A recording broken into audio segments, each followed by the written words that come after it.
This is Open Mic, and we are back now to deal with the last segment of our program.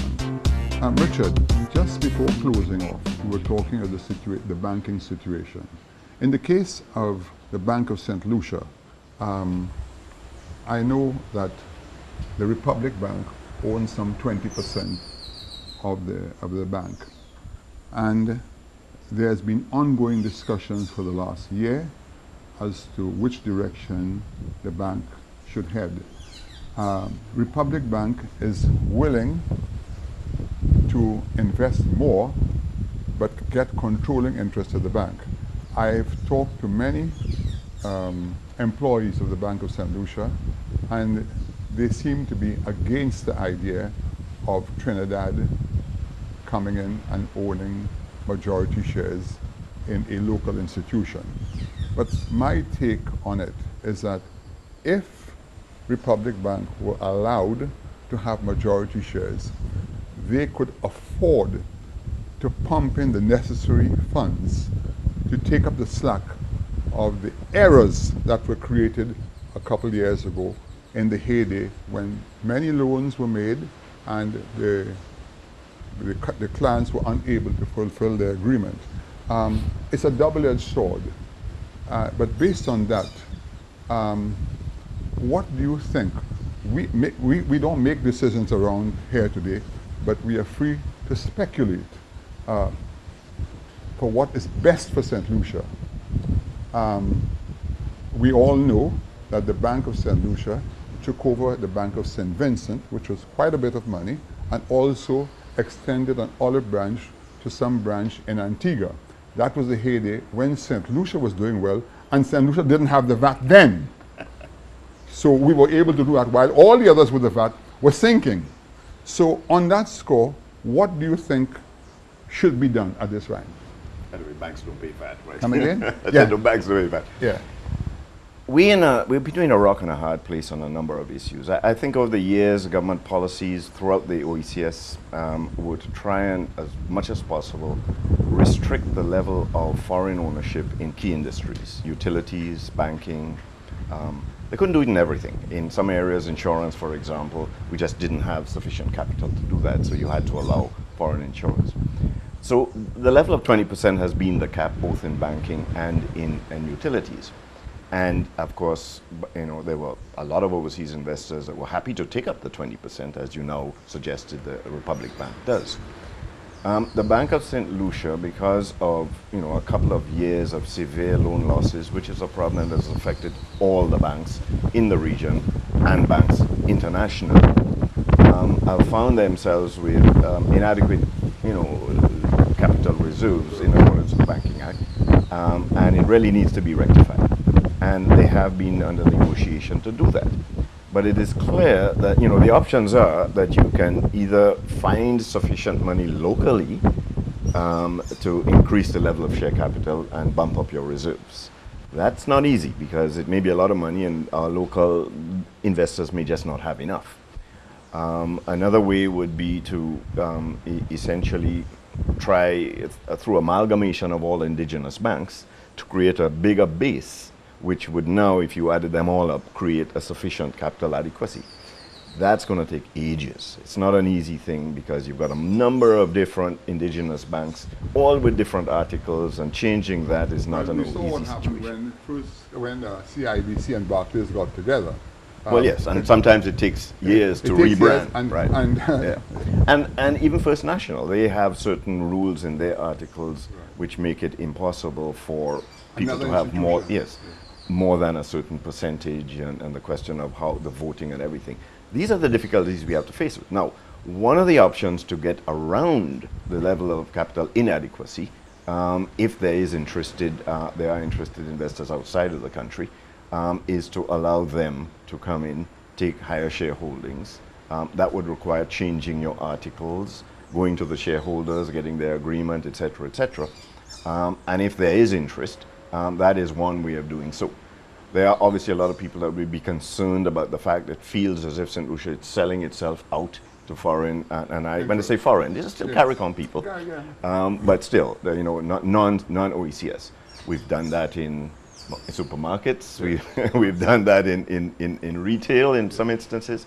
But there is a concern that in utilities and in banking, it may not be in our best interest. It may have an impact maybe on the EC dollar. So as far as I'm aware, it is an option that is being actively considered, that there's been no final decision. And I would like everything else to believe that, everything is on the table. It has to remain on the table. And whatever final decision, if it means that we have to relax some of these restrictions to get to a level where we can feel a level of comfort where the banks are adequately, have reserved, and that they can now lend, so that lend for growth, and at the same time you can regulate in respect of any ownership from non-St. Lucian, non-OECS sources. We should just ensure we're dealing with good partners, and they should be partners. So, we shouldn't dismiss any option out of hand. But if there is a way of doing it without that does not put a burden on any local institution who has to come up with the money, any government who doesn't have the money to come in, or where we cannot get the money from just local investors, then we may not have too many other options. I was at a function recently, and you always have sort of small talk. And I overheard a conversation whereby someone said, supposing the government decided to use part of the NIC funds to put into the Bank of St. Lucia to give it a breathing spell, and the shares at the Bank of St. Lucia would either be stabilized or increase slightly, it would create a new picture. When I heard that, I became a bit concerned because, already St. Lucians have been uncomfortable with NIC making investments that appeared to be precarious because this is their pension money. Now, I'm not saying it will happen. I'm not saying the government have decided to go in that route. But out of curiosity, if they went in that direction, what is the upside and the downside? Well, the obvious downside risk in having to rely on an NIC investment is, as you said, NIC will now be exposed to a huge investment in a single entity, which is clearly not within its existing investment portfolio parameters. And NIC is fairly independently operated, and I think they have a good investment portfolio. And I don't think that it's something that they could be coerced into doing, or would do unless they felt that they could really and truly get a decent return on it. And, so they would have to be assured, first of all, that the return they would get on those shares would give them the required returns to ensure they could pay benefits, not now, but in the future as well. So, Can I just stop you for one moment? If one had two choices tomorrow, I said to you, it's either this or that, NIC or Trinidad. It's a tough one, because I don't really think there may be choices. I think the option of NIC may not be as easy as it sounds, and so it just may not be there. So that you may have to do a balance. But the upside, of course, is that if you could have it an investment locally, then you would not necessarily have to change your articles and make sure it remains an indigenous bank, which is something a lot of St. Lucians are proud about.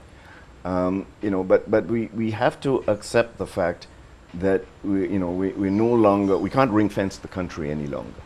We're supposedly part of CARICOM, not just OECS.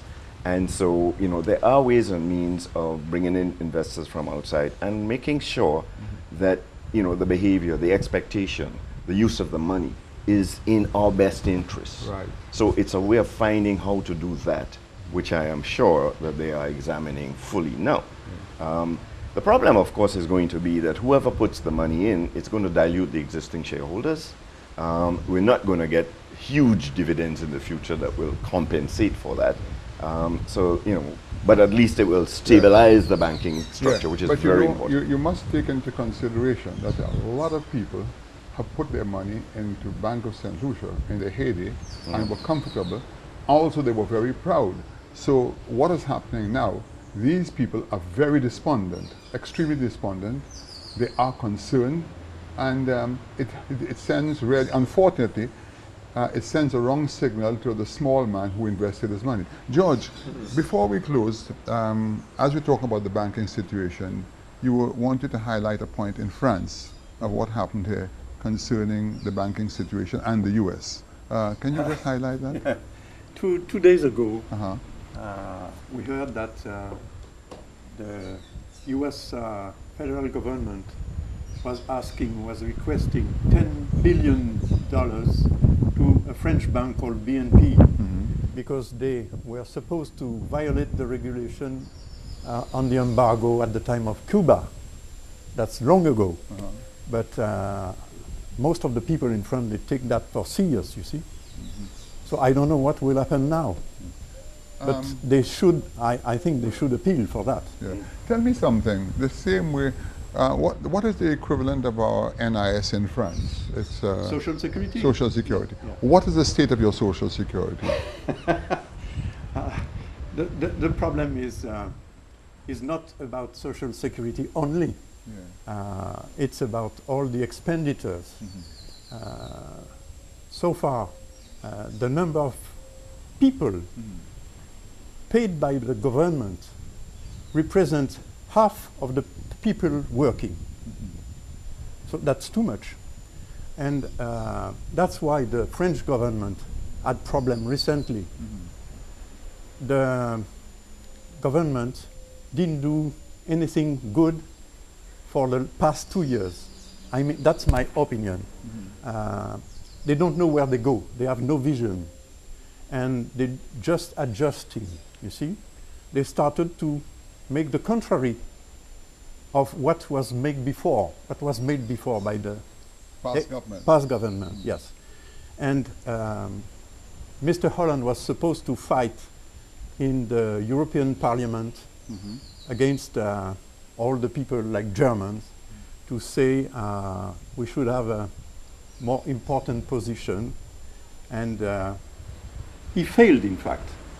So far, he failed. He got nothing from the Europe. Is it because France is now looked upon as a country that, as you rightly said, is visionless and is clueless and is not capable, and they're not listening to them? Yeah. That's what it boils down to. Yeah. And you know, unfortunately, we in St. Lucia seem to be experiencing a similar situation because everywhere you go, it is being said, where are we going? Nothing is happening. There's no vision, you know. But I mean, I know that the Prime Minister has formed various organizations, including the last Visionary Council. But these, what you call, entities are formed. But I haven't seen the response from them as yet. I mean, I was listening to Mr. Reno Gojada, who was on the Productive Council, yeah, and he clearly stated that the stimulus package, which was given some time ago, which the Prime Minister indicated cost the country $55 million, was not a good move because it wasn't sufficient. The people were not aware of it, and he has now advised the Prime Minister, who is planning some other sort of stimulus, that they should not rush into it, but they should implement it and let all the stakeholders know what they will benefit from it to get this thing going. And from what you tell me, there's a similar situation in France. Sure, yeah, sure. Yeah. And recently the French government got 2 slaps in April for the elections of the mayors. There was a big move of the far right. That's for the mayors. But 1 week ago, we had the elections for Europe, Europe delegates. And that was more than in April. Most of the, I think 1/3 of the delegates are from the far right, which nobody was expecting, you see? So now, the President of France, Mr. Holland, is even not granted in his own party. They say if we have a primary election for the next presidential elections, Mr. Holland will get 3%. Wow. And the Prime Minister more than 50. That's what they say now. That's the first time in history in France that happens. you know what you know how we apply that here in the Caribbean. The buck stops with with him. So when you have to take the good with the bad, so he now has to take the bad, and that's the price he's going to have to pay. So you know, and at the end, and you know, as you talk about that, it reminds me so much of a, a comment that I heard only 3 or 4 days ago on television. It was given by Mr. Lokesh Singh, who indicated that one of the problems in the region is that prime ministers assume the role of minister of finance, and in reality they are not capable of running such a ministry because they are not exposed and they are not to that type of position. And he highlighted the fact that in Guyana there has been a minister of finance for the last 8 years, and they keep the gentleman there, and there's also a form of continuity because you start one project and he can finish it. When you have a new prime minister coming in and he says, no, I'm going to discard this and I'm going to do that. For instance, you know, I have a little problem with our prime minister for what he did. When, for instance, he has every right as a prime minister to disagree with a direction that one administrator is going as far as engaging the country into a huge loan, for instance, through Nora Airport. But there was a tax which was put on, I think, of $10 US, and they had actually got, I think, between $7 and $10 million already in the lockbox for it, and that was just stopped. And although IATA tried to say, look at me, the tax is already there, leave it, and let it continue, we probably would have had another 3 or 4 million more, so 14, 15 million. And when somebody said, well, oh, how could you put a tax on something that hasn't started? I disagree, because if I go to the bank and I say, look at me, I want to get $5 million to put up a building, they're going to say, well, how much are you putting in? So the fact that you're going to have the money before you start the airport is a plus. So these are the type of decisions, and I think that decision was unfortunate. And what it tells me is the fact that people who make such decisions need to have some sort of financial background, because you know when you speak, you're speaking for an island. And similarly, as I've always said, you know, every year we have to present our financial statements to our bankers. And I'm asking the question, the millions of dollars that we are investing in a country through taxes, and we are not getting a report of what became of our monies. When was the last audit done in St. Lucia? You mean from the Auditor General? Yes. It's an ongoing thing, but I believe she or he, it's a she now, they're years behind. And it's always been like that, unfortunately. You said years. What? Years. I don't know the exact last year that was presented. I've actually never seen one, but it's old enough that it's just history and it's not really helpful now. And that's frightening. Well, yeah, in a way, you know, you would like to think just like a business, yeah, that you got to give them your, you know, a very recent balance sheet, yeah, for them to have the confidence, yeah, in continuing to lend you money and deal with you. And actually, which country is it now? It's either Barbados. It's one of these countries has recently introduced a new type of accounting for governments that is making that you know, easier to do, so that they can get more up-to-date information. Yeah. The level of our, you know, the information we get from the different departments and whatnot, and the statistics we get has always been a little behind. And they need to do a lot of work on that. But unfortunately, a lot of our OECS countries are like that. What I think we really need to do, right? We have a crisis now. There's no question. Yeah. We've declined economic, you know, for 2 years in a row. Yeah. Nobody's denying it. We're putting the figures out now. We're actually beginning to take a look at what was budgeted, how we did compared to budget, and what we're budgeting, and explaining it.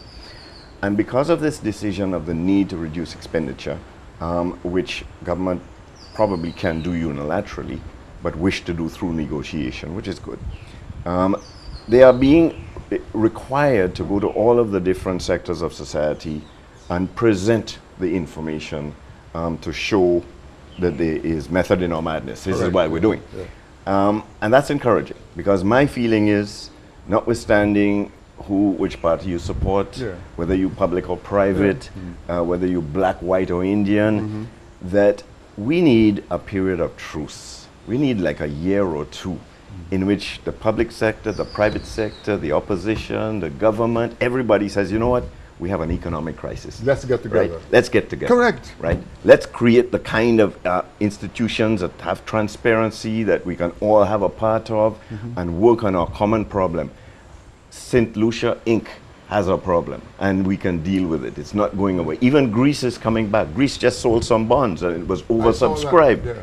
So it means, it shows you that this is not the end of the world, but if we continue to fight at each other, then we'll just bring it down. And so I just hope that we can achieve that, that the level of discourse between the parties is civil, we can respect each other. Good competition is always good, even in politics. So you can disagree in terms of policy, but you have to accept, okay, I'm not in power, or I am in power, and this is what we should do. But bring in the other parties, bring in the private sector and the union, so that there is an understanding. In a meaningful way. In a meaningful way. And I'm hoping that that's happening. And I won't be a part of it, but I'll certainly comment as much as I can. Yeah, good. Well, look. I would like to say, sure. We are coming to the point, we should do politics differently. You said what's happening in St. Lucia. I see what's happening in France. Yes. The way they are doing politics is something of the past. We should do differently now. Yes, you're very correct. What you were exposing, what you were saying, proposing. Is the route to yes, yeah. Look, St. Lucia, we are coming to the end of our program, so we're just going to have a quick wrap up. Just a couple words. George, this is the end of the show, so just what have you closing remarks? I was amazed during the past year, every time I was coming to St. Lucia, to see a kind of decline. I remember some years ago, not far ago, where at the time a lot of projects were on stream. And from that point, from that time, every time I was coming to St. Lucia, you were very pleased. I saw that most of the projects were abandoned, and in the shops, less people, less items, poor quality items, because I think that people buying for the shops, if they know they cannot sell, they don't buy expensive things. Correct. You see? So it's a pity to note that that is taking place. Yeah. So at this point in time, you would say you are a little concerned about what's going on in St. Lucia. Yeah. Okay. Yeah. Richard. Well, I think anybody realizing where we are now would be concerned. There is no one solution. The policy options that government has in the region have been narrowed, but we should never give up. And my feeling is that, as I say, with that kind of cooperation and concerted action, that we can find, we can do the things that are necessary to bring us back to the standard of living and the enjoyment that people in St. Lucia have been used to for a long time. Well, St. Lucia, I have to share the opinion of my two guests today, that of Mr. Peterkin and Mr. Coupe, that the government of the day needs to readjust its thinking, embrace us meaningfully, and let's get together to get St. Lucia ahead. We are with you, and we hope that the people who are listening will pass the message on to the rightful parties, and we can make the right decision. Richard, it was nice having you. George, it was very nice having you. This is Open Mic. Until next Sunday, thank you.